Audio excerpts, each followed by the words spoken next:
La chronique livre d'Olivier.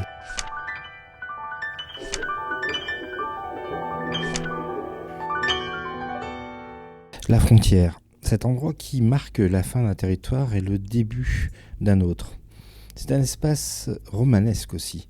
On pense à ces romans d'espionnage où les échanges de prisonniers se faisaient à la frontière de deux pays, qu'elles soient naturelles ou non, sur un pont enjambant le fleuve, la rivière, qui caractérise la frontière. Justement, les frontières se sont souvent dessinées dans la douleur, le conflit, la souffrance.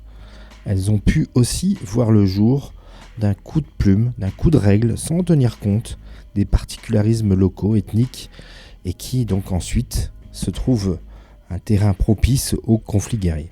Identifier une frontière, c'est marquer une limite et exclure alors celles et ceux qui ne sont pas dans son périmètre. Dans son dernier roman, intitulé La Ligne, paru chez Albin Michel, Jean-Christophe Tixier s'approprie la notion de frontière à sa façon. Au petit matin, les habitants d'un village se réveillent avec une ligne blanche peinte sur le sol. Cette ligne divise le village en deux. Pourquoi ? Nul ne le sait. La seule info, c'est que c'est l'État qui l'a décidé. Face à cette division, les fermiers, commerçants, habitants choisissent leur camp, pro ou anti-ligne blanche. Pendant 30 jours, la vie de deux familles, les Polora et les Wassner, va être bouleversée par cette trace à la portée bien plus forte qu'une forme de signalisation. La violence de cette division est accompagnée d'autres formes de violence, agression, viol, disparition d'un jeune agriculteur et des coups de fusil entendus la nuit du traçage. Quelle belle surprise ce roman de Jean-Christophe Tixier. Il fait passer le lecteur par différents états. La surprise, l'inquiétude, l'effarement pour finir par la tristesse envers cette humanité décrite.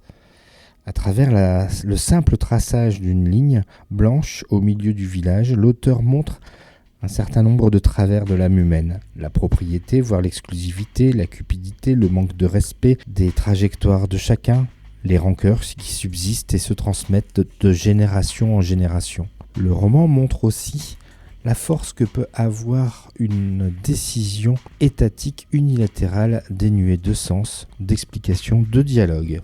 Une fratrie qui ne se comprend plus, une relation mère-fille chahutée par une odieuse agression, un représentant de l'État imperturbable dans l'exécution de la tâche qui lui incombe. L'auteur use de ses personnages avec intelligence pour tendre jusqu'au bout le climat de cette société décrite et tournée sur elle-même dans ce livre. Vous ne sortirez pas de la lecture de La Ligne avec la banane, c'est sûr, mais ce livre vous fera réfléchir. Point à la ligne. Voilà donc pour le dernier roman de Jean-Christophe Tixier, dont je vous rappelle le titre, La Ligne, et c'est paru chez Albin Michel. Bonne lecture et à bientôt. C'était vraiment très intéressant.